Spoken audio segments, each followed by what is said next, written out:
video is broadcast on LSL Podcast Channel. Thank you for listening.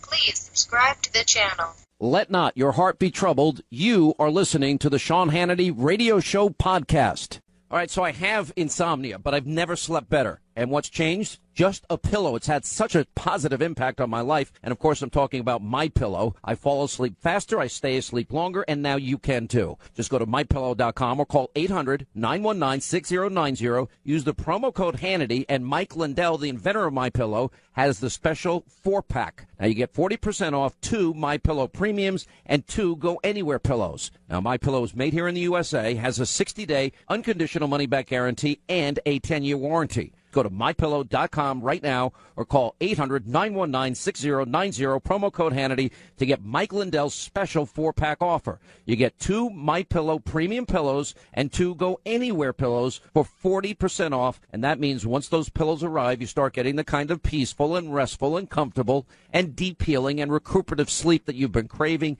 and you certainly deserve. MyPillow.com, promo code Hannity. You will love this pillow. All right, happy Tuesday. Glad you are with us. Write down our toll-free telephone number. We'd love to hear from you today. It's 800-941-SEAN. You want to join us? We have Dave Brat and the chairman of the Freedom Caucus, one of the few people I actually trust, like, and admire in Washington, in the sewer, in the swamp. We're going to talk with them. Jay Sekulow is going to join us. We'll talk all the issues involved with the president, what's going on, and some other new news we're going to get to today as it relates to James Comey. Bannon's comments that, well, he thinks it was a big mistake to fire James Comey. How could you not fire a guy that had the fix in, that needs to be investigated himself? When are we ever going to have equal justice under the law in this country? And all the different issues, Hillary deleting BleachBit, subpoenaed emails, destroying BlackBerries and iPhones, and, Debbie Wasserman Schultz. Looks like the IT guy and his brother might flip on Debbie Wasserman Schultz. That kind of became apparent when the Daily Caller and Luke Rosiak actually laid out that piece for us last week, where the IT support guy ended up leaving Debbie Wasserman Schultz's laptop with a note to law enforcement officials. That was a pretty good sign.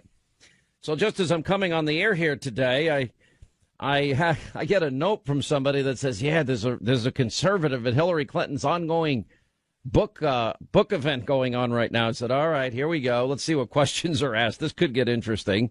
I had Greg Jarrett, my friend from Fox, on last night, and he goes, there are 30 specific excuses that Hillary made for why she didn't win. And I said, I don't have 30. How'd you get to 30? And then he says, oh, no worries, I'll send you the list. And I have the list. Sexism, which she did, misogyny, racism, xenophobia, suburban women, Comey, Russians, Putin, WikiLeaks, the DNC, Obama, Biden, Sanders, Anthony Weiner, Electoral College, polling data, cable news, the New York Times, fake news, bots, Facebook, let me see, hang on, Twitter, Netflix, anti-American forces, Democrat documentaries, low information voters, people wanting change, and people who assume she'd win but stayed home, and the Republican Party. I mean, really? You got to be kidding me. I'm not going anywhere. Oh, yeah, apparently you're going to a book signing today, and you're not going to the White House, so that happens. I got this article I want to share with you, but before I get to it, it's in roll call today. I want to just point out that job openings in this country have now soared to an all-time high. We're at a 7-year low of people needing food stamps. We've seen great growth in the economy. We've seen 1 million jobs created. With the recent surge in job openings, which was observed first last month and continued in July, when the total number of jobs went up to a new record high of 6.17. And then we've got the highest labor participation rate that we've had in years. And that's all good for the country. And I'm thinking, imagine what would happen if we actually had Congress that worked with the president and actually got their job done. One of the other stories that I'm following today is the DHS issued a waiver to speed up border wall construction. It's like Trump is doing everything he can do on his own, but now we need a little help from those people in the legislative branch of government. And, for example, with the DHS, they announced today, that they issued a waiver to expedite the construction of barriers at certain areas of the U.S.-Mexican border. They said they waived certain laws, regulations, other legal requirements to ensure the expeditious construction of barriers at the international border near California. And according to the DHS, the waiver dealt with environmental, natural resource, land management laws. I don't know what the environmental issues would be. I've been down there so many times. Frankly, I mean, there's nothing but cactus and sand. There's not a whole lot down there that is that appealing that I think is at risk if we build a border wall. And I'm sure environmentalists will have a fit over that statement. But just stating a fact, putting up a border actually works. And if you don't believe it, talk to the Prime Minister of Israel, because it works for Israel. Here's the article I want to share with you, and this is one you've got to pay attention to. And the headline of the roll call piece is, the White House continues their pivot towards congressional Democrats, and the president will work with any members who want to move the ball forward. Okay, so the president said this last week, that he's pivoting away from a legislative strategy that's only exclusively based on Republicans. And then he made a deal with Schumer and Pelosi because Republicans, Mitch McConnell, come back after an August recess, after a July recess, after a 4th of July recess, after a Memorial Day recess. I mean, these guys have more recess than anybody I know. We got like 30 legislative days in this next 14-week period to actually get some work done for the American people. And so Trump said, finally, okay, you don't have a deal. Let me put this together, and we'll extend the debt ceiling for 3 months. And I'm going to get the money to Texas because I promised the people of Texas that were victims of Hurricane Harvey that I'm going to get the money. That's like rolling up your sleeves like the rest of us just to get something done. It's beyond frustrating. Where is their sense of urgency? You know, if I was in Congress and I was a Republican, I think I'd be embarrassed at their inability to unite and get things done. I've said it during the health care debate. Get in a room, close the door, throw away the key, turn off the air conditioning. I'll order all the pizza you guys can eat and stay there until you get your job done. It's so frustrating to anybody. And I know McConnell, our expectations were out of whack. Pull that cut up, Jason. I want to remind people because it's relevant. How do you say after 7.5 years, well, maybe the president doesn't understand the parliamentary procedures involved in all of this. It is a complicated process. And, you know, by the time we get up in the morning, 11 o'clock, and by the time we eat our lunch in the Senate dining room and then have a nap after lunch, perhaps a brandy and a cigar, and then we have 1 or 2 hours maybe to chat about things, and then it's off to the Senate dining room. I mean, that's what they sound like.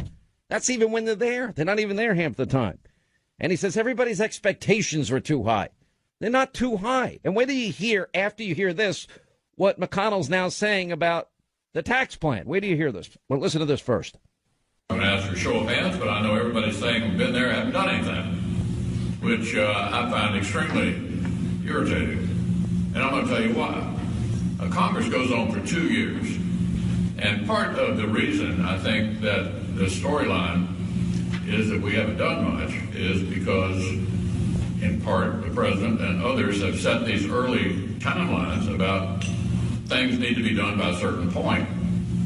Now, our new president has, of course, not been in this line of work before, and I think had excessive expectations about how quickly things happen in the democratic process.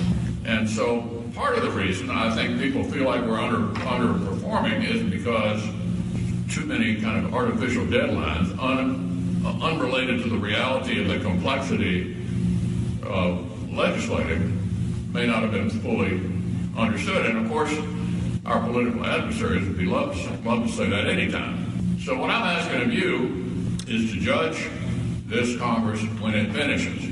How much have we done to make America competitive again and to grow again? And that's part of America, making America great again, which is what the president talks about so much.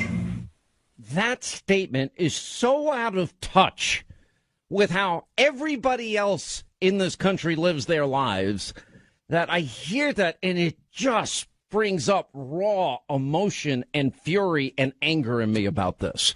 Been there, you know, people have been there, done nothing. Their expectations, their timelines that, you know, there's, you know, not been in line with the work, excessive expectations, artificial deadlines. I resent this. And Oh, my, the complexity of legislation, and the president's never done this before. There, Mr. President. Let me pat you on the head. You've never done this. I understand the complexity of parliamentary procedures, blah, blah, blah. I'm not saying legislation is easy, but after 8 freaking years, you would think you guys can get your act together and have a plan, a consensus plan ready on health care, but you can't.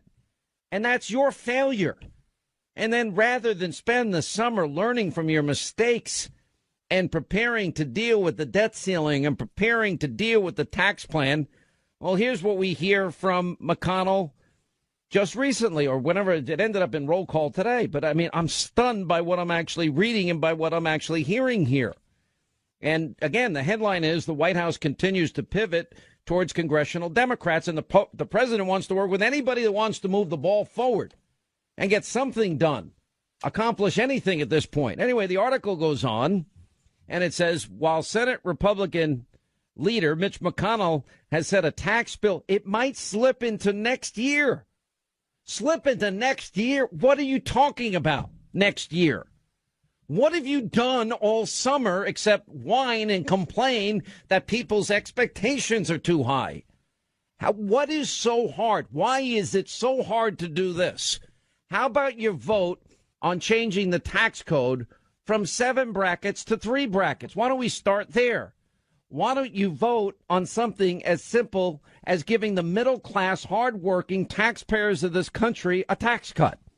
Why don't you move from there and then you move to corporations, because corporations don't pay taxes anyway, and you go from the highest taxes for corporations in the industrialized world to one of the lowest at like 15%. Now, why is that good for the working men and women, the forgotten men and women in this country? You know, the ones that need to be more patient, that are in poverty on food stamps and out of the labor force, that can't buy a house. Those people, Senator McConnell, those that don't have your great lifestyle. Why don't you think about them? Maybe you'd have a certain sense of urgency if you were in that position. And then all you would do is those corporations, they're going to invest. What are they going to invest in? Ways to make more money. How do they make more money? They build factories and manufacturing centers and stores. And then there's construction, and people's jobs are going forward. You know, why don't you move on the energy sector? These are simple things to do. Repatriation, multinational corporations, trillions of dollars parked overseas. And you say, well, how do we know they're going to spend it? Because they don't. What are they going to do? Put the money in the bank? That's not the way corporations roll. Their job is to get profits. And if they don't get profits, whoever is running the company is going to be thrown out of the company. So the only way they're going to make a profit is to start with capital investment. And the capital investment is going to be, okay, we've got to construct factories and manufacturing centers. Oh, and now we ought to do it in the United States because the tax situation, the regulatory situation in the country's gotten infinitely better. And while you're at it, remember, the single greatest thing we can do for this country is energy independence. We have more natural gas. It's the lifeblood of our economy, energy. We have all these countries we import energy from that hate our guts. It's good for national security. It's good for job creation. It's so good for job creation. There would be millions of jobs that would be created that would end up being career jobs for those people that aren't working. I'm sitting here stunned. You've got 14 weeks and you're preparing us for another defeat. And I'm like, first you wanted the House, you got it. Then you wanted the Senate, you got it. Then you wanted the presidency, you got it. But you didn't get the guy you wanted. You wanted an establishment candidate. But he's offering Reagan-esque answers, which I've supported my whole life and career, and you're not supporting them. So what are you going to do? I don't understand it. No, I do understand. It's the swamp and the sewer, and Republicans are stuck in it. All right, 800-941-SEAN. We'll get to some of your calls in the next half hour. Jay Sekulow, Chief Counsel, American Center for Law and Justice, counsel to the president, is here today.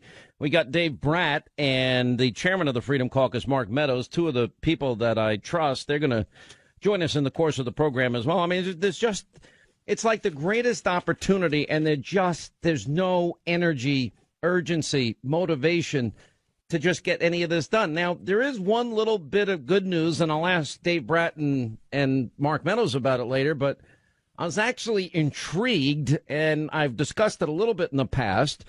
about the idea that they're going to make one last push to repeal Obamacare before the deadline, or appeal before the deadline for a vote under the rules of reconciliation. I won't go through all the parliamentary ins and outs of this, but that expires on September the 30th.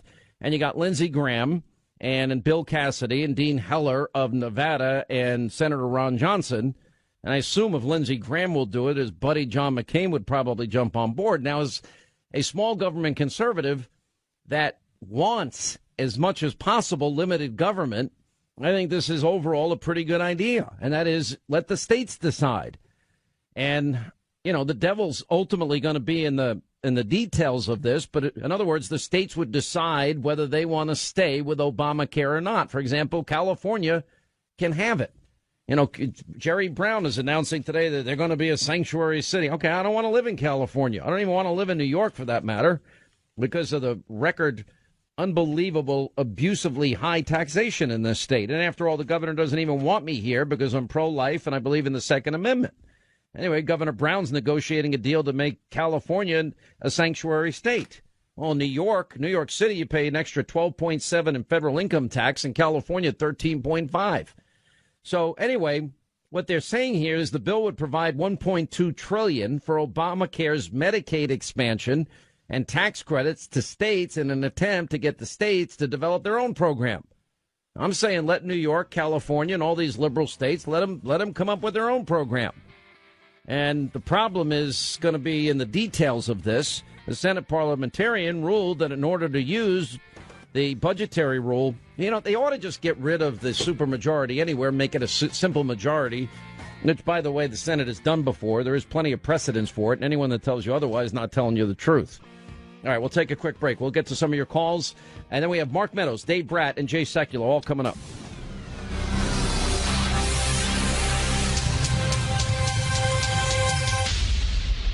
Chris. All right, 25 till the top of the hour. What's the deal, Linda, with Lindsey Graham and this program? He doesn't want to come on anymore, right? I don't know. I mean, I reached out to his person, and I am waiting. His peeps. Well, he has one main person that I talk to. And I sent him a note. I sent him a note about a month ago, and they reply right away, and they ask me what it's about, and then I never hear back. And how many times have you reached out that way? Well, today I reached out and I just said, hey, how you doing? We'd like to have him on. And he wrote back and he said, well, what's the topic? And I said, healthcare, debt ceiling, lots of interesting things, news of the day. And he didn't. But you've been writing now for a while. Yes, I do reach out often. Yeah. It's not basically the Freedom Caucus people are the ones that come on, right? We love the Freedom Caucus, and the Freedom Caucus people are they're just not afraid to be held to the fire. They work for the people. They don't work for themselves or the establishment. Unbelievable. All right, 800-941-SEAN, our toll-free telephone number. You want to be a part of the program. Let's go to our busy phones. Let's say hi to Tom is in Dallas, Texas. Tom, hi, how are you? Welcome to the program. Sean, how outstanding to speak with you today. Long-time listener and first-time caller. Well, I've called many times, but I haven't been able to get through. Well, I'm glad you made it. I have an answer to your question from the earlier segment. The reason McConnell, Ryan, and about 92% of the other crooks in Washington won't get off their ass, they're on the take. You and I are both from the streets, man. It's pretty simple to see. Pretty simple to see. I don't know so much if look. I don't know where the money's coming from. I don't know if they're necessarily on the take. I will say this: there is a certain fear among politicians. There's two things going on right now. There's a fear among them to take bold steps and just, the answer to good politics and election victory is to keep your promises. And so there's a fear taking a bold stand. And the fact that they haven't gotten their act together, they didn't have a debt ceiling advancement, is frustrating. By the way, Governor Rick Scott is on our Newsmaker line.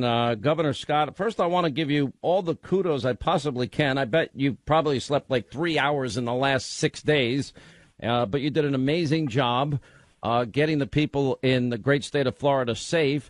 And thank God it took a little bit of a westward turn, but it went right into our hometown of Naples, my second home in Naples, Florida. I don't get there nearly as much as I want to, but I hear everything's all right. Well, we were very fortunate. The most important thing, though, is we got to protect every person's life. Every family is important. So I tell everybody that we're still making sure that we did fine through the hurricane, but now we've got down power lines. We've got a lot of debris. So you've got to make sure that you're very cautious when you're going back to your house, because I don't want to lose anybody in our state. So, and we're getting our power back on. We have had, in the last 24 hours, 1 million people have gotten their power back. So we're working with our utilities to make sure we get our power back as quickly as possible, making sure that we get our fuel back into the state. The president has provided the resources. I asked him for a pre-landfall declaration. He agreed. Asked for a major declaration afterwards. He agreed that day. So federal resources are coming in. So I want to thank the president, the vice president, Administrator Brock Long from FEMA. I've been talking to him all the time. They've been helping us every day. So we got a lot of work to do, but a lot of people down here helping us. I hear you're in the Naples area and then the Southwest Florida area, Fort Myers area, with my buddy Sheriff Mike Scott and his deputy Carmine. They're two friends of mine. Be careful of Carmine, though. He's a troublemaker.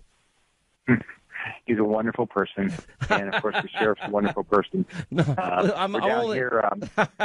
I'm not saying that he's horrible. I love the guy. I'm totally messing with you. You know, I will say this. I saw on your face, I watched all of this, and I can't tell you how many hours. I'm such a loser, Governor. I mean, I spent hours and hours and hours, and I thought the Fox News Channel coverage was amazing, and I was so compelled. I couldn't even watch the Jets. I was watching the coverage, obviously, going on. And just glad that everybody had gotten out there, because we saw what happened in Barbuda and some of these other islands. I mean, it was horrible. pretty devastating. 95% of dwellings were destroyed. So we did get a little bit lucky on this. And I know some people say, I should have ridden this thing out. And I'm like, no, you shouldn't have. You can't risk your life. You can't. Your life is too precious. Risk your life. No. Fox did a very good job of helping us get the message out that you can build a house, but you can't you can't rebuild a life. And so they helped us get that message out. So people were evacuating and listening. And this thing impacted our entire state from Naples all the way to Jacksonville. The Keys, I was down. I flew by the Keys to see the damage yesterday. Stopped in Key West. They're still struggling. They don't have water. They don't have sewer. They don't have power, but we're working to get the roads open and get all the resources back down there. I want to thank everybody, state, local, and federal, for working hard. We just have a lot of work to do. You know, it's kind of refreshing, and I'm a small government conservative, and I think often government is the problem. And we've seen with these hurricanes when government doesn't coordinate, i.e., Mayor Nagin and Governor Blanco at the time in Katrina, which was a disaster. And then I look at how Governor Abbott, a friend of yours in Texas, and how well you've done, and Pam Bondi did, and Lieutenant Governor Dan Patrick, and state, local, and federal authorities coordinating and keeping people safe and pre-positioning resources, to move right into the state after it happens, and we were ready for the worst case scenario. Do you have any estimates about how bad the damage is going to be? The cost factor of $50 billion is one figure I saw today, maybe more. I don't have a number yet. We'll work through each county to get that number. The way I look at it now, what I've got to do is make sure we protect life, the most important thing we can do every day. Make sure that we get fuel back in the state, which I'm getting our ports open right now to get more tankers in here. Make sure that our power gets back on, making sure the utilities have every resource they need. And so that way we can get people back to their homes. But, Naples, especially if you go out to Immokalee, in the Immokalee area, there last night, they actually did get really bad, not a wealthy area. Jacksonville, over 300 people were rescued, and we sent Fish and Wildlife officers to help them yesterday when that flooding came up. So people have shown up, but the most important thing now is keep everybody alive and then work on getting everybody their life back. Well, I got to tell you, I heard an urgency in your voice every day. As soon as you saw this was headed towards you, it was all hands on deck. I give you a lot of credit. It's one of the times that we can look at government doing their job and doing it well and saving people's lives. And as long as we follow through, then it'll be a complete success. And I have no doubt, knowing you as well as I do, that that's going to happen. And I hope you get some rest, Governor. I know how hard you've been working, and our thoughts and prayers for those people that are going to be inconvenienced further and have damage. And I hope they get the help and assistance they need quickly. Thanks so much. And my best to the sheriff and to my buddy Carmine down there, okay? I'll tell Carmine you're giving him trouble. No, Carmine is going to arrest me the next time I'm down there. No, don't even just say Carmine's the greatest guy I ever met. The sheriff is the greatest guy ever. You know, I'm an honorary deputy down there. I don't know if you know that. Oh, are you really? That's great. Yeah, the sheriff and undersheriff are wonderful people. They're really absolutely. People. All right, Governor, thank you, and we appreciate all you did here to help people. All right, 800-941-SEAN is our number. You want to be a part of the program. Jeff in Oklahoma. Jeff, hi. How are you? Glad you called. What's going on, Jeff? Thank you. I appreciate it. You do a great job, but it's getting a little redundant listening every day. Mm-hmm. Call these people out. Call Mitch McConnell out. Call Paul Ryan out. And these people that are being criminals by not getting anything done. What do you think? What do you think I'm doing today? I'm calling Mitch McConnell out by name. Wait a minute. I just played Mitch McConnell's stupid comment about how our expectations are excessive, and then I talked about Mitch McConnell saying that this whole deal may not get done until let me quote it here. I want to get it accurate, but Mitch McConnell literally saying on the tax bill, well, that might have to slip into next year. I'm like, what are you doing? What do you think I'm doing? I'm calling him out. Yeah, I mean, more so. I mean, really calling him out. Go sit in his office and get him on TV. You want me to go sit in his office and do my radio program from his office and get arrested, and then you're going to come bail me out? That's really an effective way to call him out? That's so dumb. What do you want me to do? You want me to go into his office and call him out in person?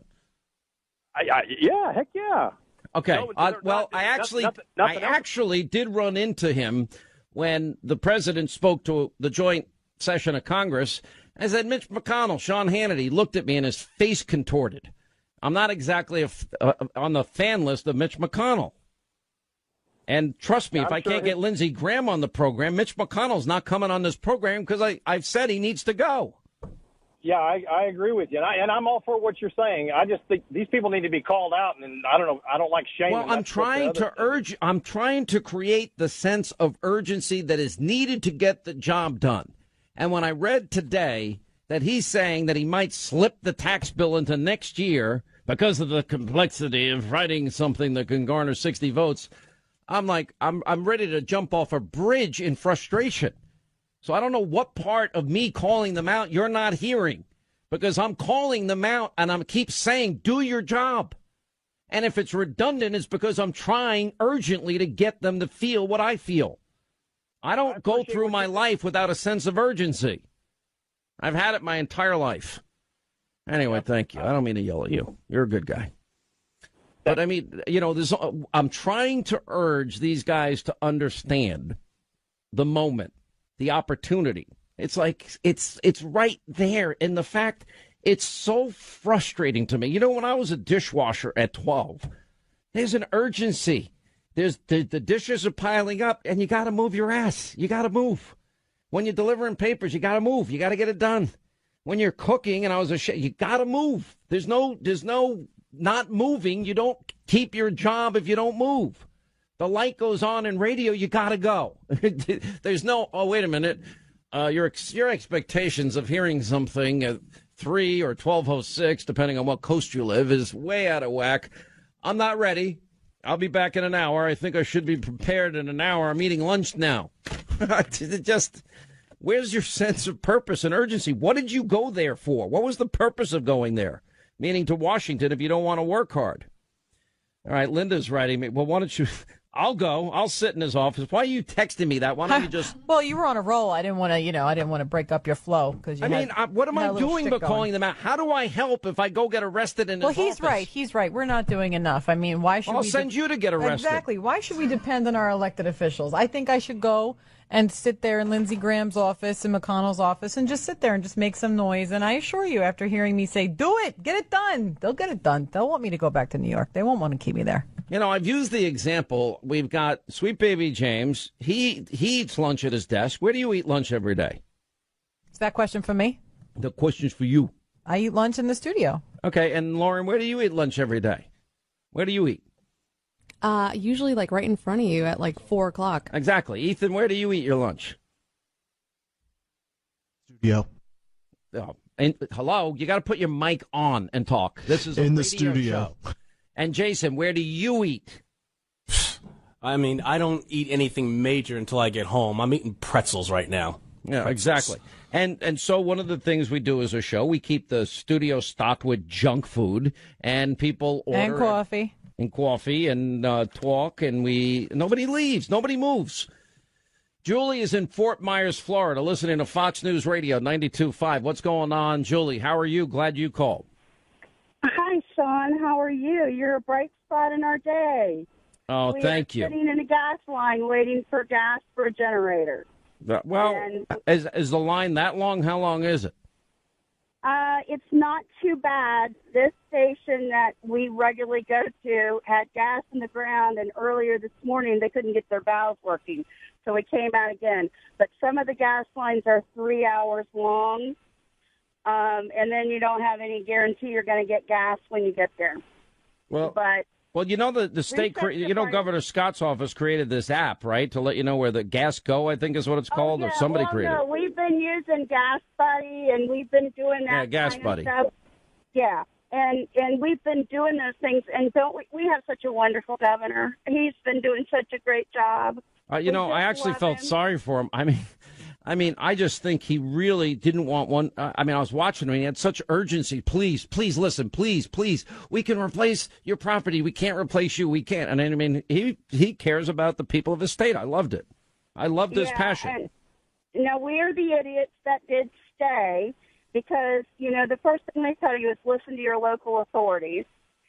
And well, if you listen to me, I was telling you to go. I told you to go. But realize too that, Sean, you know how populated we are down here. No, it's busy. I know. It's just my husband and I, and we're like, you know what? We need to get the elderly people out. We were at higher ground. We're, in a well-built home. Now, did we have a come-to-Jesus moment when they said the storm was coming through between 75 and 41? I bet you did. I bet you said, why didn't we listen to Hannity and the governor? Yeah, we did. We did. Well, listen, you made it through. I'm just happy you made it out alive. Listen, I know it's going to be inconvenient for a while. Just hang tough. Yeah. I'd say drink a beer online, but I guess if you do that, you get arrested by Carmine for DUI. Well, yeah, and I know Carmine. You know Carmine? Do you know the sheriff? Who doesn't Carmine know? Yeah, it's true, right? By the way, don't go to dinner with Carmine and expect to get a word in edgewise. It just doesn't happen. And the governor, and the sheriff. What a nice man. I mean, and I'm an honorary sheriff, but I'm not really a sheriff, but I really just admire the people down there. I get down there 2 weeks a year, and I hang out with my buddy Mike Scott. They're just great people. 4 days before the hurricane, they were taking all the homeless people, getting them shelter, and they were thinking ahead, which we don't get often enough. Listen, I'm late. Julie, God bless you. Hang tough. It's going to get better every day now. I'm promising you that. It will. Do you have a reaction to Steve Bannon's comments on 60 Minutes saying that the firing of James Comey was the biggest political mistake in modern history? And I think that we've been pretty clear what our position is, and certainly I think that has been shown in the days that followed that the president was right in firing Director Comey. Since Director's firing, we've learned new information about his conduct that only provided further justification for that firing, including giving false testimony, leaking privileged information to journalists. He went outside of the chain of command and politicized an event to a presidential candidate. I think the president's been very clear about his position on that front. He's very pleased with the new director and has full confidence in him to fully restore and lead the FBI. I totally agree with Sarah Huckabee Sanders. Glad you're with us. Hour 2, Sean Hannity Show. And she was referencing Steve Bannon. I thought it was a very powerful interview, though, on 60 Minutes on Sunday night. But now we know that the fix was in, and James Comey was exonerating and writing up a statement about the exoneration of Hillary before he really even began to get into the meat and potatoes of the investigation, like interviewing witnesses, including the person herself, Hillary Clinton. Joining us now, the chief counsel for the American Center for Law and Justice, Jay Sekulow, is with us, also counsel to the president. How are you, sir? I'm great. Look, I won't regurgitate everything Sarah Huckabee Sanders said, but it's pretty much everything I've been saying, and I think you've been saying as it relates to Comey, and now on top of the new news about Comey basically having the fix in for Hillary and not doing an investigation. His statement kind of took me back. Well, I mean, everything he said was not, nothing he said was correct. So if you look at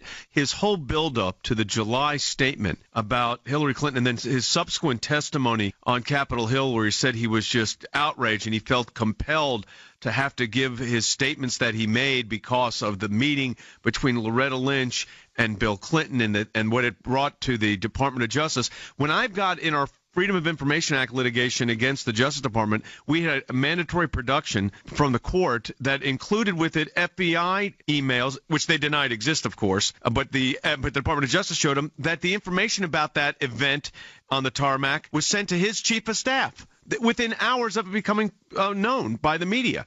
Within hours, it was actually within minutes, it was at his chief of staff. So this whole, he plays this righteous indignation and holier-than-thou approach. James Comey, at bottom, and this is the one I keep going back to, had a conversation with the President of the United States, took notes of that conversation on his government computer, in his government car, stuck them in his government desk, and then he leaked his conversation with the President of the United States. He leaked it to a friend of his who was a law professor for the sole purpose of getting it to New York Times with the end goal of getting a special counsel. So you look at this entire setup, and that's exactly what it was, a setup. And James Comey, now we know, also was drafting his declination letters 3 months before he interviewed 16 witnesses, including the target of the investigation. So there's not a whole lot for James Comey to be bragging about, and a lot of reasons for the president to fire him. Well, it also, to me, that very fact should open up the door for the Attorney General, Jeff Sessions, to appoint a special counsel or at least begin the investigation into a matter that clearly was never investigated in a proper fashion, and it seems collusion took place on a number of fronts. So I don't know if you have to have – I don't think you have to have a special counsel for this. I think this can be done within the Department of Justice. It should be a full investigation with FBI agents and Department of Justice lawyers supervising it. Now, for all we know, Sean, that could be going on. I mean, that would not necessarily, nor should it be public, that kind of investigation. But they sure should be. Could you imagine if you were an FBI agent and took a Form 302, which was the note-taking form that you utilize when you're an FBI agent, and leaked it to the press, what do you think would happen to you or me or anybody else? Right. But he gets a special rule and not so quick. But the entire framework where he put forward that whole agenda of why he had to do what he did was a false narrative from the start. Did you read, I forget where I saw this yesterday, that there was a report that Sessions wants the NSC staff to take lie detector tests? Yeah. So there are reports in the press that the Attorney General, concerned as he should be, as we all should be, about the leaks of information coming out of the National Security Council, including conversations that the president had with foreign leaders, warrants, in his view, this is what the reports are, some type of either polygraphs or questioning by various probably Why did I FBI. assume, Jay, that would already have been happening? You would have, I know that we all know this just from the way that government agencies work. There's supposed to be constant monitoring of leaks and that kind of information. But I think that what I hear from just the media reports is that the Attorney General wants it on what I would call more formalized basis because of the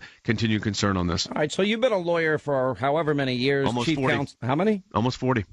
That is a long time. You don't look as old as you must be. I am 60. I'm 61. I've been practicing law since 19. Ready for this? Since I admitted to the bar in 1980. Went to work for Chief Counsel's Office of the IRS starting in 1979. Oh my God! 200 years ago. Yeah, 200. Listen, I started radio. This is like my 30th anniversary. Yeah, there you go. Same thing for me. Yep.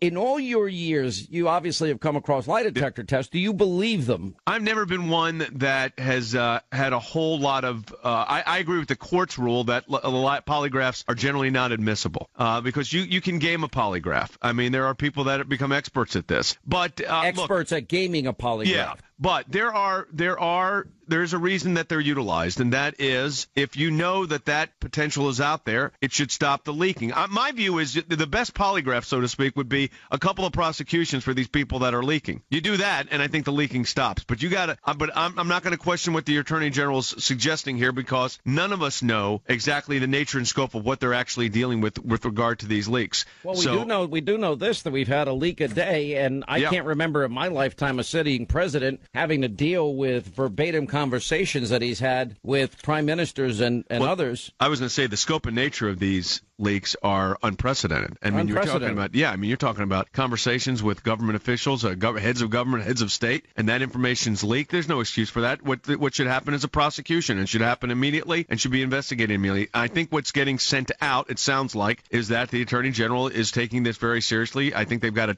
what I understand, a task force or something like it on government leaks. And look, this has been a real problem over the last. It's been a problem for decades, but at an exponential rate under the current administration. No question. The investigations now begin or be revisited Hillary emails? I don't know if you've been following the Debbie Wasserman Schultz case. I have. It appears that, in fact, that this guy, this IT operative and maybe his brother are going to flip. At least there was one report out there today, and we know that apparently he had left in a place with a letter to law enforcement, Debbie Wasserman Schultz's computer. I'm sure he didn't do that for any other reason except that there's a problem on that computer there somewhere. But do you think that these investigations will take place? The leaking investigation will take place. The Comey investigation is going to take place. Are we going to get into Uranium One? And what about the special counsel? Why is the special counsel in place? Because I've yet to see any evidence of Trump-Russia collusion in the campaign. And the more and more we discover and we learn, it never happened. Right, that's correct. And look, I mean, here's you want to talk about the whole establishment of the special counsel's role. You got to go back to the Russian, the Steele dossier. I mean, which is getting a lot of attention now from our friend Congressman Trey Gowdy. And it's getting a lot of attention because Trey Gowdy said it's basically a fiction. And that was the basis upon which the entire discussion as to this whole Russia, so-called collusion took place. I go back to something I've said before, Sean, and, no one has yet to show me a law, rule, regulation, or statute that actually defines what collusion even is. Now, if they're talking about Russian engagement with the political process, that's markedly different from what's being discussed in the press. Let me just say this. My view is, at the end of the day, when this is done, and it will be done, the President of the United States and the administration, we're not colluding with the Russians, whatever that means in the scope of a nature of an investigation. And I don't think that's, some may try to say that's news, but of course that's not news. What has been the evidence of any of this? And I think the media is so desperate for stories that they'll probably take a statement like that and try to make a story. But the fact is, what the American people have seen what's out there, a meeting that took place a year ago that produces nothing. This is not the basis. It makes for a good, novel maybe, or a movie script. It makes for a good conspiracy theory news network. Yeah, is what it does. But it's not a legally significant moment. All right, let me talk about Mitch McConnell, and I'm talking about this later in the program with our Freedom Caucus friends. There was a roll call article that's out today, and it was pretty shocking because in the article, Mitch McConnell actually said that the tax bill might slip into next year given the complexity of writing something that can garner 60 votes. Now, why he doesn't eliminate why he doesn't go to a simple majority is beyond my comprehension, because the Democrats... You mean do what the Constitution says. Actually, why not stick with what the Constitution says? That's one. Number two, he didn't get health care done. Now, I know they're going to take another stab at it with Lindsey Graham's plan. Which may not be a bad plan. I think it's a good. Conservatives love things going back to the states. We want less Washington block bureaucracy. grants make a lot of sense, actually, and centralized government. I think what Senator Graham's proposing is a good idea. But now he's saying it may be pushed into next year, and I'm thinking tax reform. Yeah, I think that's a big mistake. First of all, look, we have the last time we had tax reform in this country of any significance, 1986. Right, it was under President Reagan. It was the Tax Reform Act of 1986. So here we are, 31 years later. Let me tell you, it's time to get this done. So it's not, they try to make it, and again, I understand the politics as they are, but the fact is, are there going to be Americans that are really opposing a middle-class tax cut? And the answer is going to be no. So you can get that done. So start checking off the things that you can get done that will actually impact. I was a tax lawyer for most of my training. I was in Office of Chief Counsel of the IRS when I came out of law school, and I still do a lot of tax law. Here's the thing. This is not so complicated. You reduce the rates. There's more money to the individual citizen in the United States. What do they do with it? They save and spend. I mean, and that encourages the economy. economy and investment. And that's what you want to do. You want to help the economy continue on what has been a very good run the last 7-8 months. You want to continue that. But I think that if Mitch McConnell look, if they don't get tax reform done but September, October, November, and December, I will be I think the American people will be let down and disappointed. Let down, disappointed, and rightly blame the Republican Party in the House and Senate. It's interesting. They have the lowest. They're almost as low in their approval rating as the media is. We'll take a quick break. More with Jay Sekulow, American Center for Law and Justice, and a counsel to the president. 800-941-SEAN is our toll-free telephone number. Later on, we have much more coming up on the program. We'll continue. More with Jay Sekulow straight ahead.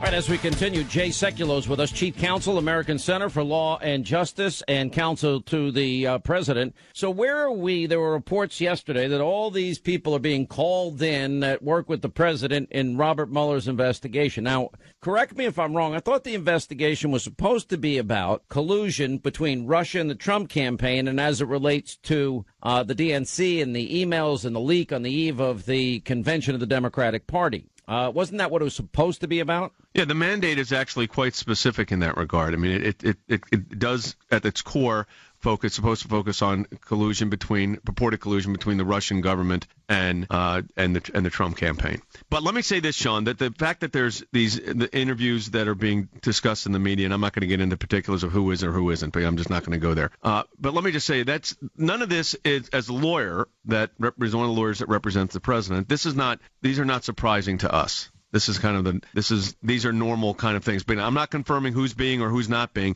but that kind of thing tells me that we're wrapping this up. That's what it tells me. We're getting close to the end. Why? Because it's now they're talking to the last people. I mean, any kind of investigation, or I could use James Comey's word, any kind of matter. That you're involved in with these, and I did the IRS cases. I mean, they have a cycle to them, and I don't know how it's going to relate to I can't speak for every other lawyer that's representing every other person that's impacted by this, but as counsel of the president, I'm expecting this to wrap up very soon. Well, that would be great news. Does that mean that the media told one big fat lie for almost a year? I think the media has, they look what they're creating stories out of nothing. I mean, I got a call yesterday. I will leave the outlet nameless, asking me about something that happened purportedly in May or early June of this year. And now this is news. I mean, this is absurd. So basically, they recycle their own fake news reports. Well, they're trying because there's nothing else. So what else are you going to say? Don Jr. testifies, nothing comes out of that negative. So what are they going to say? He was cooperative. He did everything professionally. So there's nothing to say. So this is why you've got, the media focusing on things that are absolutely irrelevant. There was a story yesterday.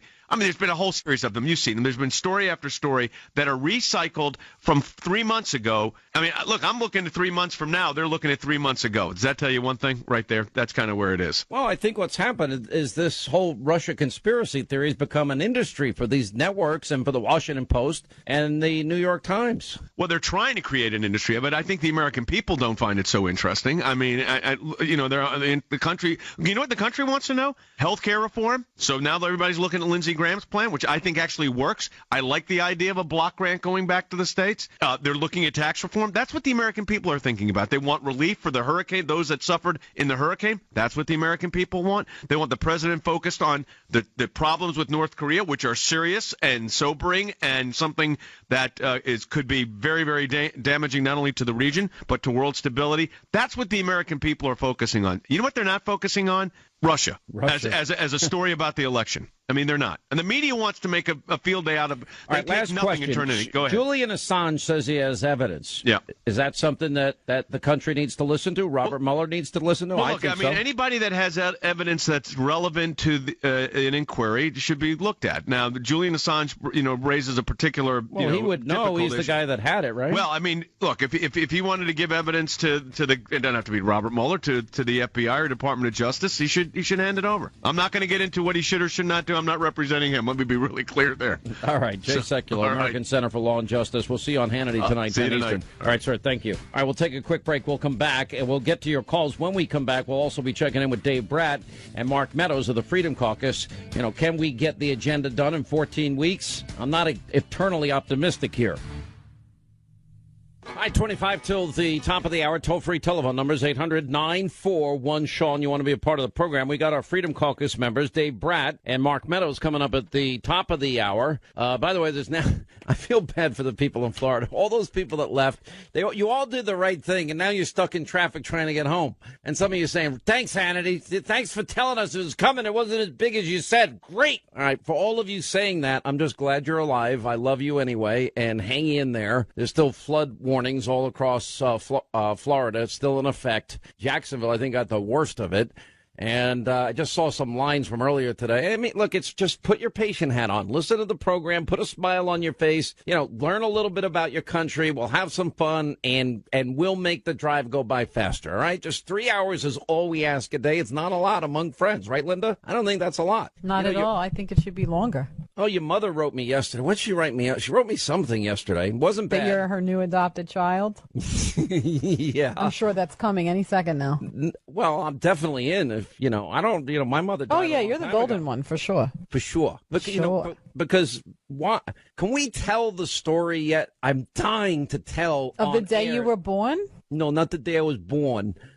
You know the story that I'm talking about. There is a Once upon a time intramural, let's say, romance going on. Oh, romance! Amongst one member of the Hannity team here. Are we hosting the Love Boat? No, we're not hosting the Love. Am I allowed to talk about it? That's what I'm asking. I'm trying to know if I can talk about it. So you're a talk show host on a show called Sean Hannity. Right. Your name happens to be Sean Hannity, and you want to talk about something. There's one person whose permission we need to do this, and that person is being very silent right now. Although it does impact you. Everything impacts me. And the best part of the whole story is I knew it before you knew it. Well, that's why you love it so much. Yes, exactly. This is not okay. It's not okay, Hillary. You tell them. Can we talk about something else? Okay. Does that mean no? I'll give you an opportunity now to say yes or no. When are we going to make the announcement? Not today. Not today. Chris, wait a minute. What's this? I said Jeopardy music. Let's give her some time to think about what her answer will be. I didn't need a lot of time. Who is Lauren dating? Who is Lauren dating? That's the big question. Exactly. Alex, I'll take that for 1,000. Oh, Alex, I'll take it for 100,000 because I know.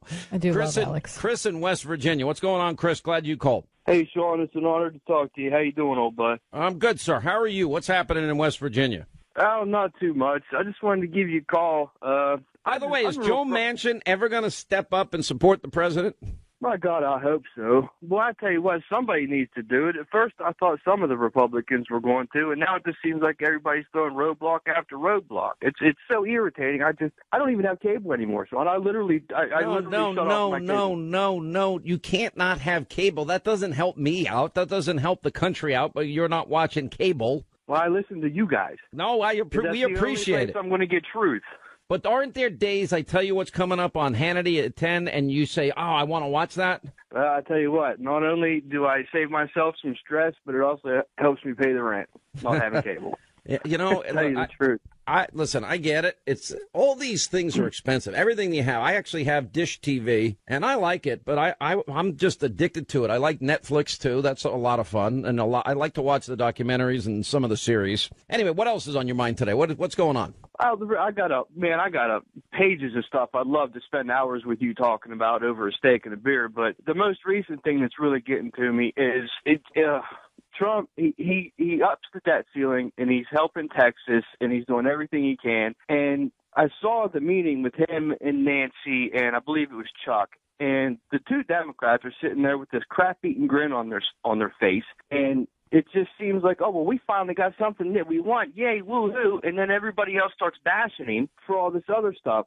And they're going to ride him for helping out Texans, the people in Texas, when he said we're going to put America first. Yeah, we're not going to spend a ton of money overseas, but we're going to up the debt ceiling, and we're going to help ourselves out. We're going to help out our Texans. And then the Republicans start bashing him? What is I don't have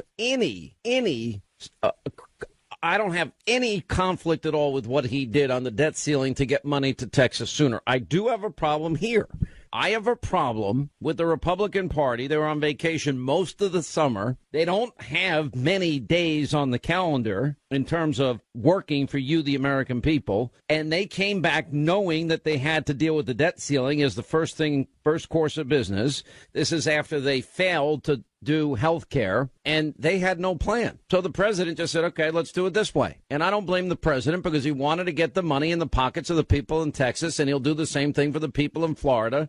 I was reading today that the cost estimates are a lot lower than we thought they were going to be, which, maybe they were talking about, hundreds and billions of dollars. Maybe now it's 50 and not 200 billion. Good. We save money. And the people of Florida will still be taken care of. Yeah, that and thank God, because the less money that we have to spend means that there's less damage that they have to suffer through. Yeah, I think is excellent. Listen, I like his sense of urgency. It's kind of how we all roll and what we do on this program and how I live my life. And frankly, it's how everybody that I know in my life lives life. Everybody's got stress and pressure to the max. I don't know anybody that's not stressed out in some way because they've got so much going on in their life. And again, they're trying to raise their kids, pay their taxes, obey the laws, make enough money to get a decent house in a nice community, safe, and have a good car and few extras in life and take a 2-week vacation at Disney maybe once every 3 years. Thank God we finally have a president that will actually step up and do what he needs to do when it needs to be done and not play the runaround game and the quote-unquote swamp game. I hear you, man. It's refreshing. I love it. I'm so tired of politicians being in there.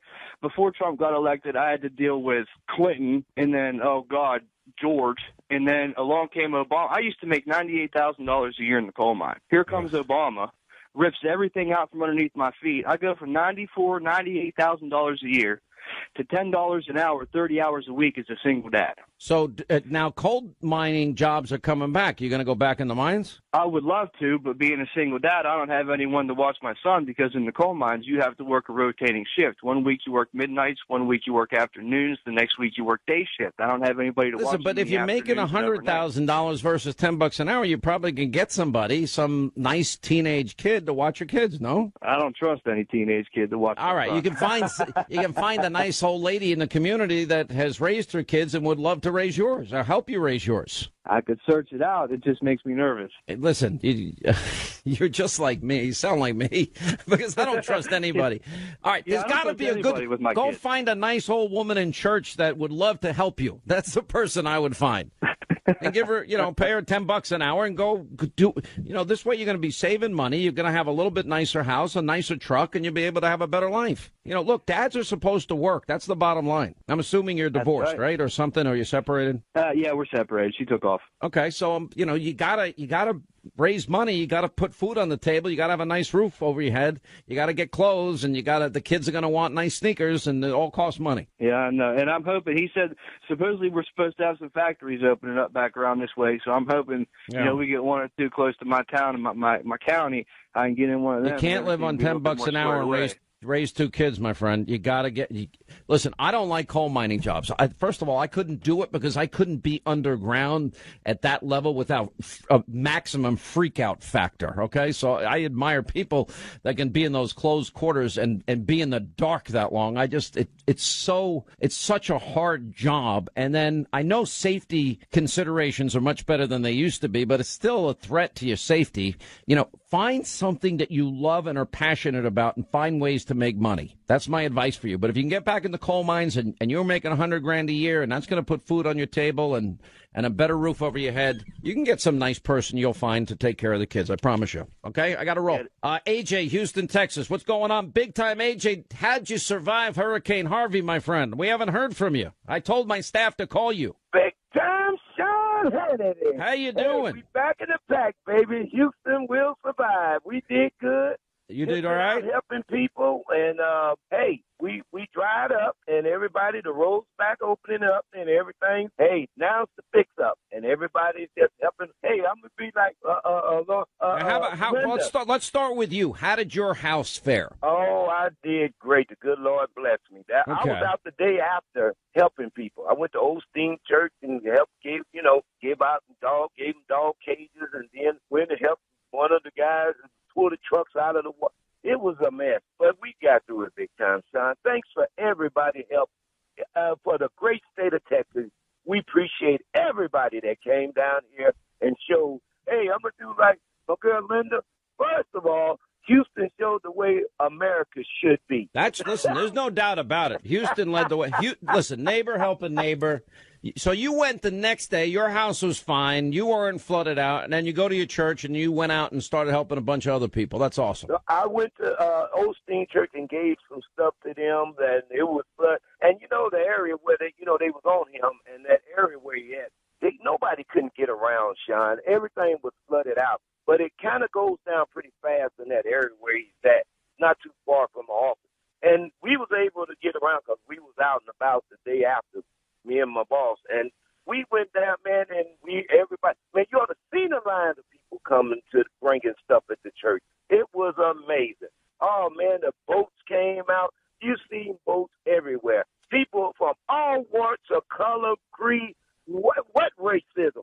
We sick and tired of it. We don't want to hear no more about the racist bull crap that these people bring out. We showed that everybody, God's people, help one another in Texas. And now the fix-up is coming. Everybody's tearing stuff out, trying to get the houses back dried up. And it's going good big time, Sean. It's going real good. Well, listen, you know what? I hate to see, as I've been saying, so many people, I mean, their number one investment's their house. All right, yes, sir. You work your whole life. You get enough money, you get a down payment, you get a loan, then you put in your 10, 20, 30 years to pay the stupid thing off, and then you finally own the thing, and it increases in value, and it's your retirement money, and then all of a sudden, boom, here comes Harvey to wreck it. The good news is, look, the country's extraordinarily generous. You got groups like Samaritan's Purse. That's who I donated to for Harvey and a couple other groups. Sir. But the country's going to have, and government work this time. You got a great governor. You got a great lieutenant governor. And except for your dopey mayor, everybody did a great job. The federal government was amazing. And they did the same thing in Florida, and there's still going to be cleanup and a lot of work to do there. But, AJ, I got to roll, my friend. We love you. We're glad you're safe. Thanks again, everybody. Big time AJ, Houston, Texas. Right back. We'll continue. Our Freedom Caucus friends, Mark Meadows, Dave Bratt, are next. What did you think of the deal that Schumer and Pelosi and the president made? Well, it wasn't what I think the speaker and I had in mind, but it still had to pass the Senate. And since I was in charge of drafting the debt ceiling provision that we inserted into the flood bill, we're likely, almost certainly not going to have another debt ceiling discussion until well into 2018. So there may be some misinterpretation by people, including maybe people in this room, if you want to talk about Let's put it this way. The deal's not quite as good as my counterpart thought it was. It does not prevent extraordinary measures. And I think I can safely say that the debt ceiling and the spending issue in December will be decoupled because the debt ceiling will not come up until sometime in 2018. So just so we understand this correctly, that what you're saying is that the December deal now will be mainly about spending. That's correct. And hurricane relief, those kind of issues. That's correct. And that it won't necessarily require a vote to increase the debt limit again at that time. Yeah, the Secretary of the Treasury won't even have to ask us to increase the debt ceiling because the measure that I inserted into the bill does not prevent the use of extraordinary measures. And so I'm confident, I mean, he can speak for himself, but if I were in his shoes, I would say in December, I'm not asking you to increase the debt ceiling right now. You go on and do the rest of the year-end business, and I'll see you next year on the debt ceiling. So the fabled leverage might not be as leverageable as some people might think. Precisely. All right, so the debt deal is not as good for the Democrats as they thought. Debt ceiling won't come up until 2018. Oh, that just gives me so much. One other bit of news as we go to a break here, then we'll get to your calls and comments, 800-941-SEAN. So the week of the 25th, on Wednesday, I believe, the 27th at UC Berkeley, it's Free Speech Week. And that's obviously been the site of a few internet-shattering showdowns between conservative speakers and liberals. And guess who they invited in? Yeah, Steve Bannon. Oh, I think that's really going to work. Steve Bannon is there. All right, good luck on all of that and that one in particular. Maybe we should go out there. I don't know who the next person at Free Speech Week is going to be. How much do you want to bet liberals do everything they can do to shut down every conservative? After all, they so represent freedom and free speech. One of the advantages of being the majority leader is you control the paper. And I wrote it in such a way that it does not prevent. What is frequently done is the use of extraordinary measures. And the minority leader and his team were trying to get us not to write it that way. I did write it that way, and that's the way it passed. Do you think that they were a little too happy with their deal? May have spiked the ball in the end zone a little too soon. But you still will need Democratic votes on a spending bill. We did. And you will in the. Well, we were grateful to have the votes. We needed them, but we'll not be dealing with the debt ceiling until sometime next year. All right, Mitch McConnell. Now, there is some news today that is actually pretty fascinating and interesting to watch. Senate Republicans, Washington Examiner reporting, they're going to make one last push to actually repeal Obamacare before the deadline for a vote under the Rules of Reconciliation, which expires on September 30th. Now, you'd think they'd make more than one effort, more than one attempt. Last time I checked, it's only September 12th. But anyway, 4 Senate Republicans are introducing this legislation on Wednesday that would provide the Senate with a last-ditch opportunity to repeal or replace Obamacare. And that's Lindsey Graham's bill. He's also got Bill Cassidy and Dean Heller of Nevada, and have attracted a 4th GOP sponsor, Ron Johnson of Wisconsin. And it would allow the states to decide the fate of Obamacare. For example, California, New York, they want Obamacare. They can keep their plan and keep their doctor and save money.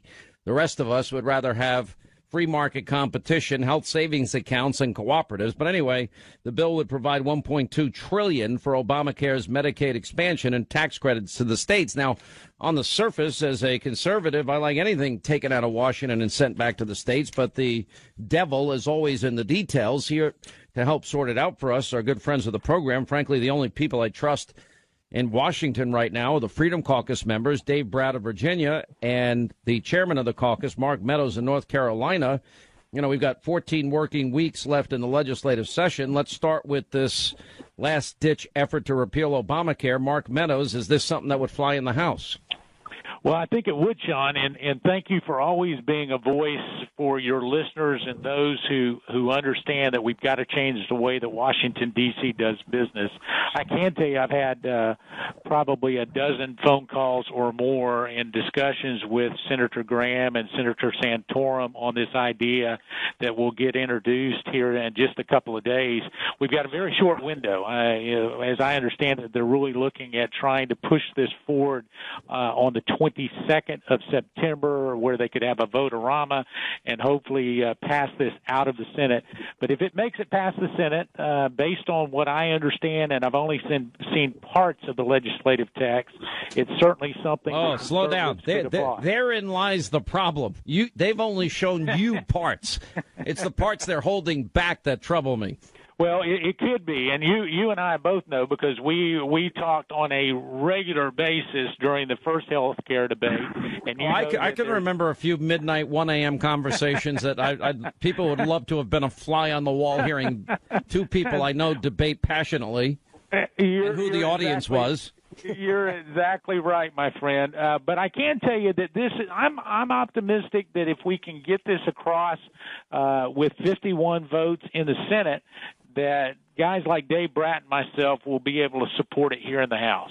Let me ask that. Graham won't come on this program, and, you know, Graham is so fickle. I mean, he's all over the place. He's beyond frustrating. And I've heard some things that are said behind closed doors in Senate meetings that I'm not too particularly fond of him and you know, some people like Ben Sass and others saying. But this, if we could get it done right, my biggest fear, Congressman Brat, is they're going to pay too much money and they're going to just add too much. They're just going to fund this thing to death and we're all going to go broke. Yeah, no, well, those are legit concerns. And, you know, I think as our Chairman Meadows has said in the past, we got to see what it does to the Obamacare regulations. But I just want to pivot back. This is still theoretical. We're going to wait to see what it looks like on paper. But over the last few days, I got it posted on my website, DaveBrat.com. Sean, if you want to check it out, your folks. But McConnell made some remarks a few days ago about the tax reform package. that I think will shock you. This is from Roll Call. The reporter's Jonathan. He says, while Senate Republican Mitch McConnell has said a tax bill might slip into next year, not this fall, next year in 2018, given the complexity of writing something that can garner 60 votes, the president wants to move faster. So there's the Senate Majority Leader saying we may not do tax reform in the next few months. It may slip into next year, and it may take 60 votes working with Schumer and Pelosi on the tax cut. I read the same roll call piece you did, and remember the headline of the piece is the White House continues the pivot towards congressional Democrats. Right on. So is Mitch? Go ahead. Yeah, and it's further on today, front page of Politico. I'm on there highlighting this because no one in the country is following this. And the mainstream media, of course, won't pick this up. They'd love a tax deal with Pelosi and Schumer because nothing will get done. And so this is the base needs to unite nationwide to demand, along with the president, that we get this tax reform. And the reason it's complicated is leadership is couching it in terms of a budget resolution. So that confuses everybody. They think it's going to be about budget issues and, a couple $100 billion and this, that, and the other thing. That has nothing to do with it. We've already passed the appropriations bills. Budgeting proper is already done and complete. So all this budget resolution has to do is the instructions on tax reform. And as Mark Meadows and I have been saying, we don't know anything that's in this tax package for sure yet, right? We don't know if there's a C Corp, what the rates are. S Corp, is the individual forgotten man back home going to get a tax cut? We don't know any of it. And Can we keep it simple? Here's what simple is to me. Yep. 7 brackets to 3, what the president ran on, a middle-class tax cut, a corporate cut 15%. I assume it's going to be higher because that's the way Washington works, but I hope not much. Repatriation of the trillions for multinationals, and then get rid of the double taxation of the death tax and maybe a few other reforms, and that's it.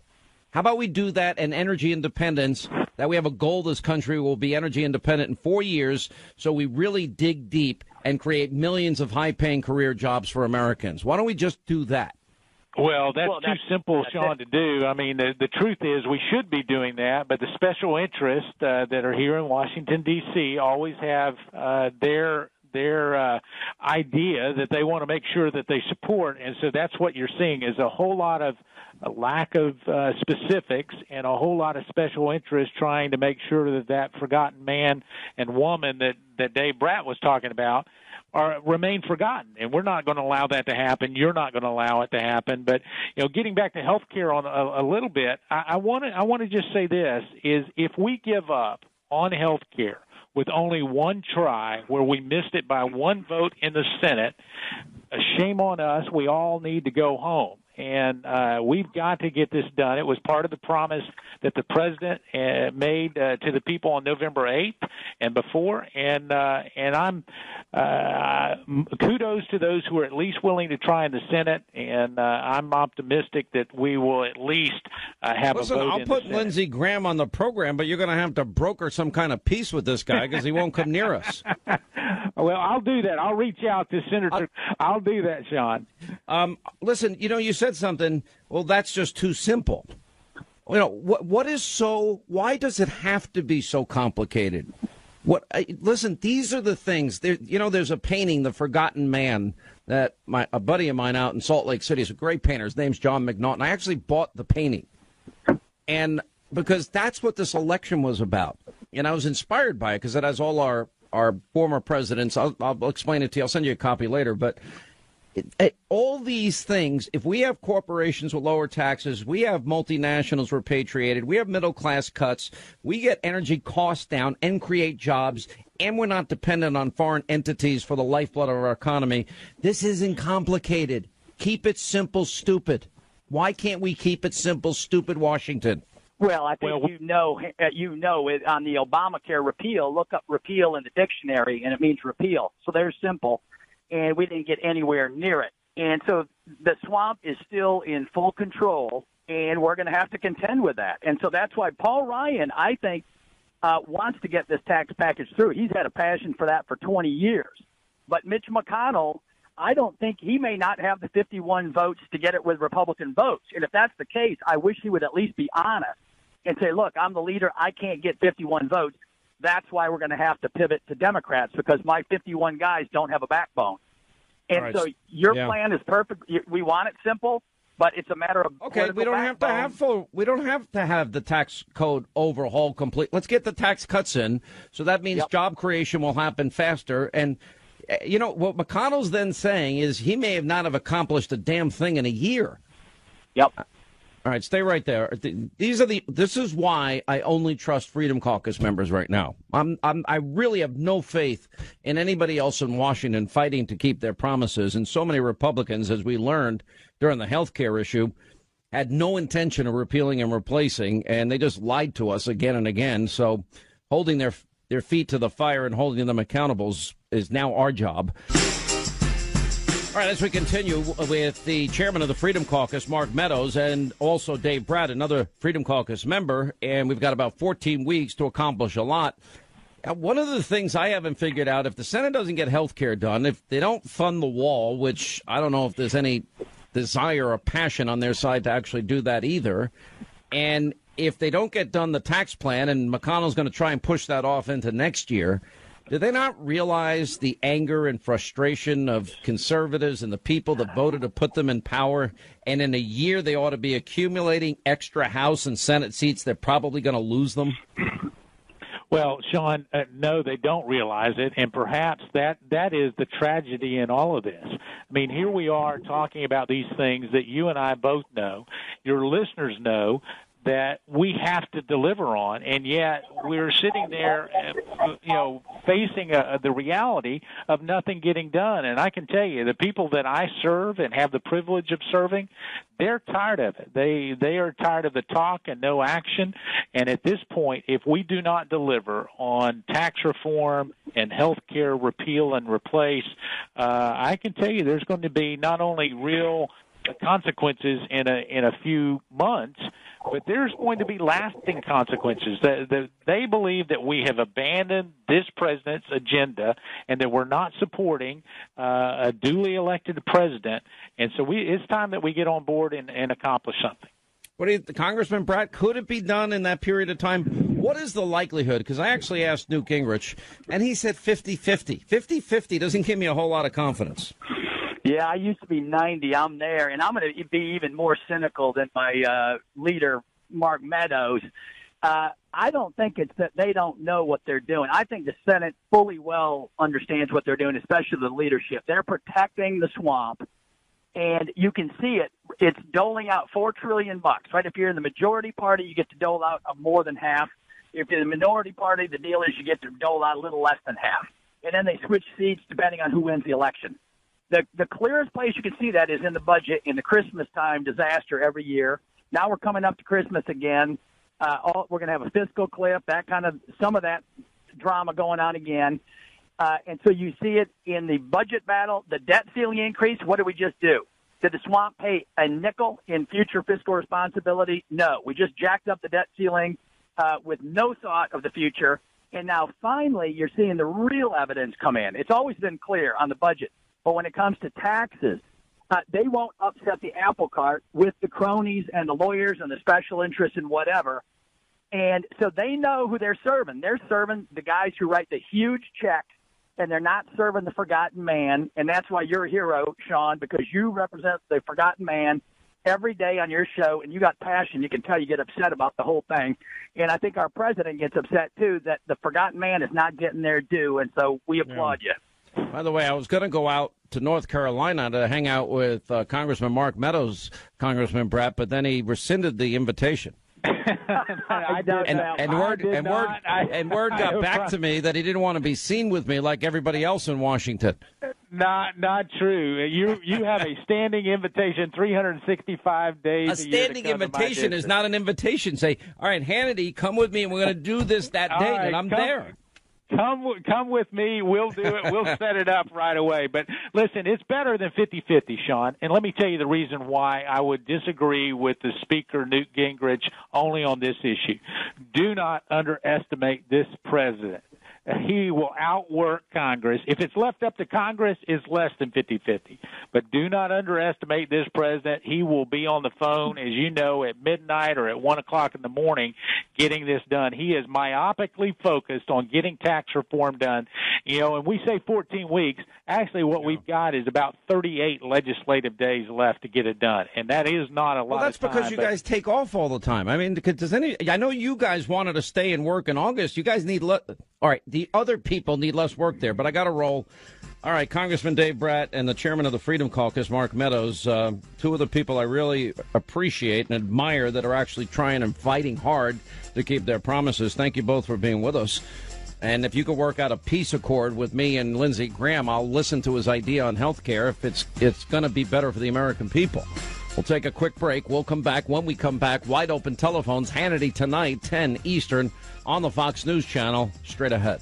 25 till the top of the hour. 800-941-SEAN, our toll-free telephone number. You want to be a part of this extravaganza. Now it's time, T-minus 14 weeks and counting, to save the country and to get things started in the right direction. I wonder if the Republicans are up for it. It's getting interesting to watch these rumblings about the Awan brothers to get immunity for significant, disturbing news over Debbie Wasserman Schultz. Just when you thought it couldn't get any more bizarre, strange, and weird. I mean, this Pakistani IT staffer, Imran Awan, and whether or not, why did he lay out Debbie Wasserman Schultz's computer in a place and leave a note for it wasn't the special counsel, it was the, I guess, the AG or an associate AG or somebody to prosecute Debbie Wasserman Schultz. Anyway, now there are rumblings he may get immunity in exchange for testimony on Wasserman Schultz. And that was predicted by Congressman Trent Frank, so we'll watch that pretty closely. All right, as promised, let's get to our busy telephones here if we can. Let's say hi to Joe in Ellijay, Georgia. Joe, how you holding up there in Ellijay post-Irma? Sean, you are great. You are the best friend Donald Trump has in Washington, and I just want to say that I agree with Steve Bannon. I think McConnell and Ryan needs to go. And we've got a great senator down here, David Perdue. I had a 2-hour lunch with him. He loves Donald Trump, and Trump asked him to lead the economic agenda. And I just think David Perdue is a superstar. And together with Trump, I think they would make the best economic team in history. And I'm very fired up. And I really appreciate your sticking behind Trump and doing. The American people couldn't have a better taxpayer champion than the great Sean Hannity. I'm standing behind the principles that Reagan stood for. I haven't changed a bit. The principles that Reagan stood for, everything Trump is advocating, 7 brackets to 3. All right, that's Reagan. That's 86. That's the tax reform plan. The corporate tax cuts, all right, that's just smart business to get people back to work, and we want Americans working. We don't want to forget the forgotten men and women of this country. We want every American to have their shot at the American dream. Same thing with repatriation. That means corporations will spend money on factories, manufacturing centers to help get people back to work. That's all we want. This is not hard. This is not that complicated. Energy independence, millions of high-paying career jobs, and we don't have to rely on countries that hate our guts, Joe. Not that hard. Well, Sean, I believe if we get these tax cuts, we'll have the best economy in world history, and I believe that will lead to Republican landslide wins for many years because of people like you out there advocating for the... Joe, don't underestimate the weakness and stupidity of Republicans in getting things done. It's so pathetic. Some new Republicans, Sean. We may have to get some new Republicans up there. Well, look at the Alabama race is fascinating to me. With Luther Strange is like 36%, and Roy Moore is at 52%. And there's a big reason for it. The people of Alabama don't want the establishment. They want the president's agenda. And Mitch McConnell's having a fit over that race, which makes me like Moore a lot more. No pun intended. All right, thank you. 800-941-SEAN.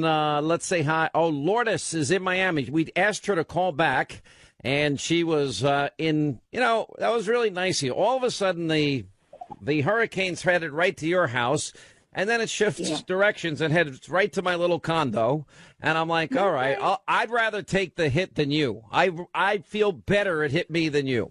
Woo! Well, yeah, we got a huge bullet. Godspeed is what happened in Miami, Sean. Well, I'm happy. I had to check in with my brother from another mother. Oh, we man. did it, Sean. We made it. You made it. Were you worried? Were you scared?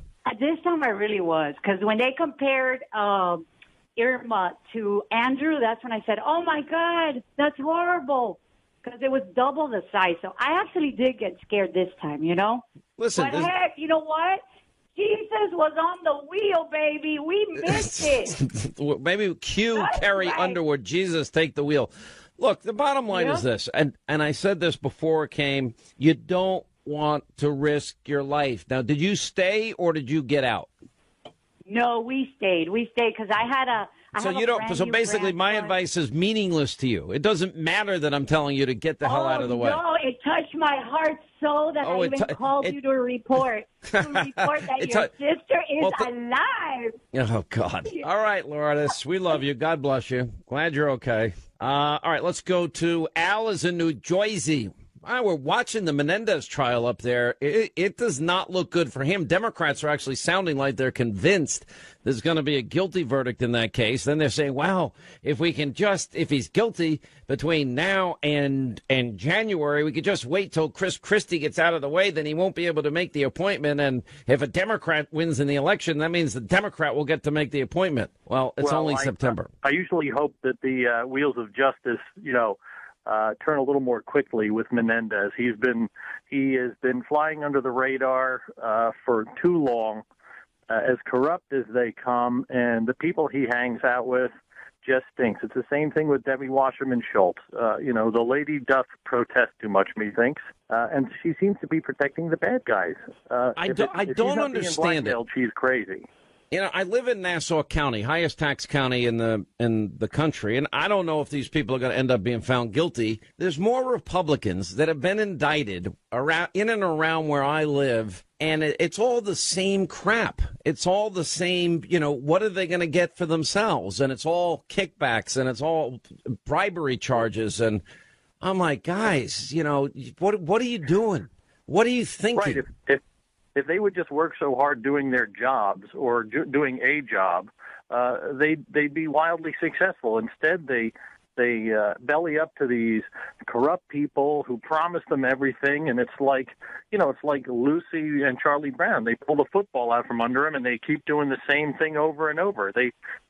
People say it's the definition of insanity. I think it's more like the definition of stupidity. It really is. I'm watching the Menendez case, and I'm like, wow. I mean, if all this testimony turns out to be true, I don't see how he's not convicted. There's a part I just don't understand it, and this is the problem I have with a lot of these guys in Washington. Look, if money is their thing, then go out and figure out ways to produce goods and services that people want, need, and desire, work really, really, really hard, and you can make money. If you want to serve people, serve them. Yeah, well, it's like they went there to do good, and they seem to be doing really well instead. Yeah, they become or when they leave, then they end up being lobbyists, and lobbyists get a lot of money because that means, hey, let me call my old friend Joe. We'll go out and we'll have a 3 martini lunch, and let's talk about. I'd really appreciate it. I've got this client, and he needs this application put in the bill, this provision. Would you do that for me, old Joe, old pal, old buddy, old friend?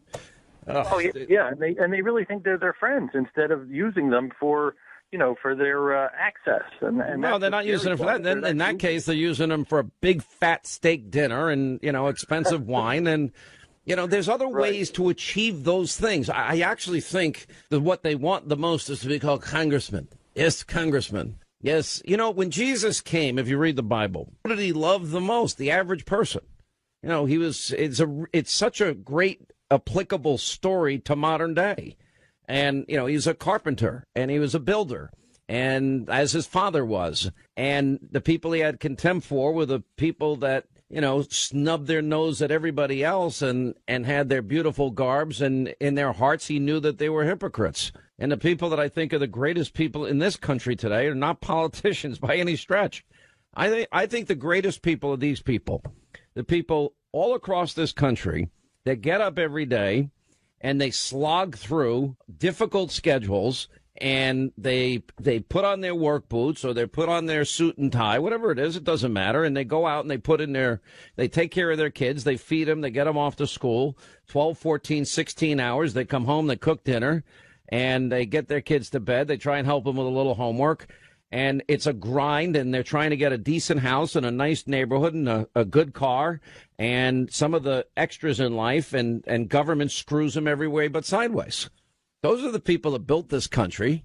You know, Obama said, you didn't build that. Yeah, most of those people did build everything. Yeah, they did it. So, anyway. Who went to Bethlehem to pay taxes, not because they were on vacation. Yeah. All right. Thank you so much, Al. Listen, best to you. Appreciate it. 800-941-SEAN if you want to be a part of the program. Tracy is in Texas.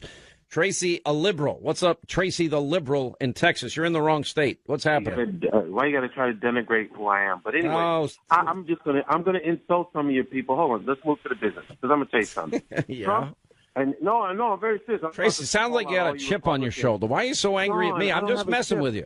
No, I'm not worried about you. No, I'm going to say this. First of all, Sean, to me, the president's a nincompoop, and this tax cut is about to devastate this country. He's an idiot. First of all, no, I'm shocked because I'm listening to all these people say the tax cut's going to go for the rich and it's only for the rich. And if you and the fact that we're not putting no stipulations on this repatriation of money, nor are we doing this tax cut, means all the rich are going to do richer. Let me ask you a question. What do you do for a living? Let me say this. No, because you're not. Because I got your point. You're going to repeat yourself because I understand. I got your whole point. You say it's not good. It's only going to be for the rich, and it's not going to work. All right. What else do you want to say? I'm not repeating myself.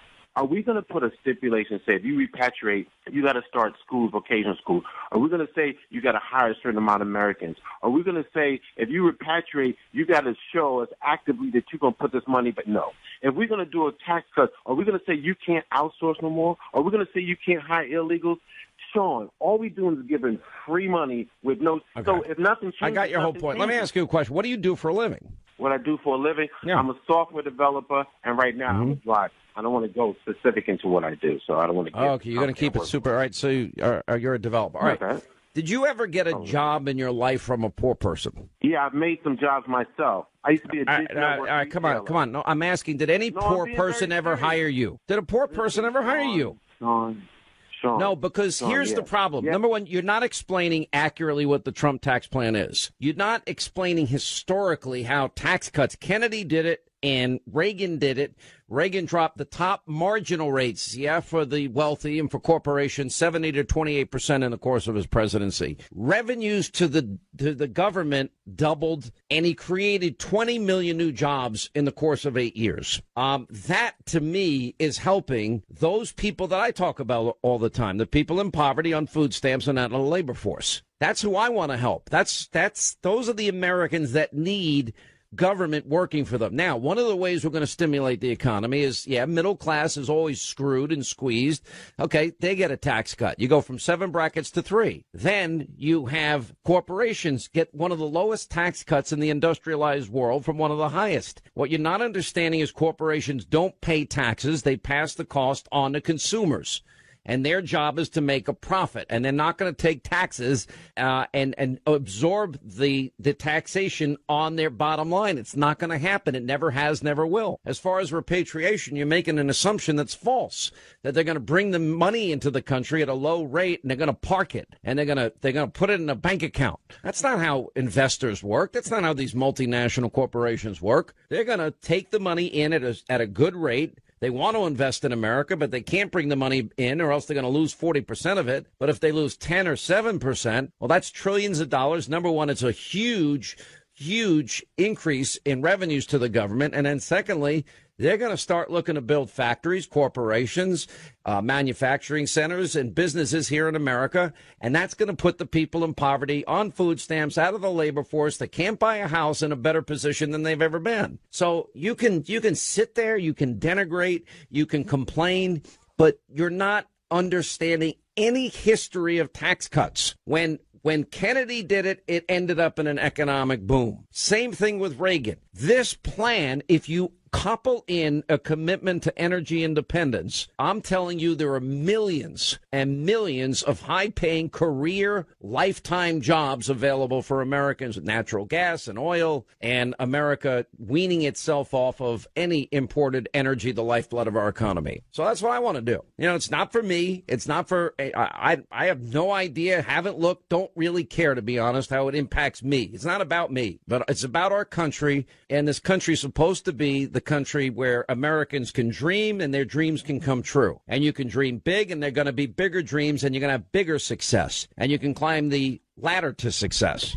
And I would think as a liberal that maybe you want that to happen to those people that are left behind. Maybe you're successful. That's great. You have 2 jobs. Good for you. But it's pretty tough out there for most of the people I know. And if you got 11 million illegal immigrants, well, then it's tough there, too, because they're competing at a lower rate and driving down wages and taking jobs away from Americans. And not only that, we have the security risks of having open borders. All right, that's going to wrap things up for today. Let not your heart be troubled. Hannity tonight, 10 Eastern, Fox News Channel. We're going to list all 32 excuses for why Hillary lost tonight and what needs to happen with Hillary. Are we going to have equal justice under the law? Laura Ingraham weighs in. Also, what about the laws regarding her? Can she be indicted? Jay Sekulow, Greg Jarrett. Also, Mike Huckabee checks in tonight, and we'll check in with Ollie North and Monica Crowley, 10 Eastern, Hannity, Fox, and we'll see you back here tomorrow.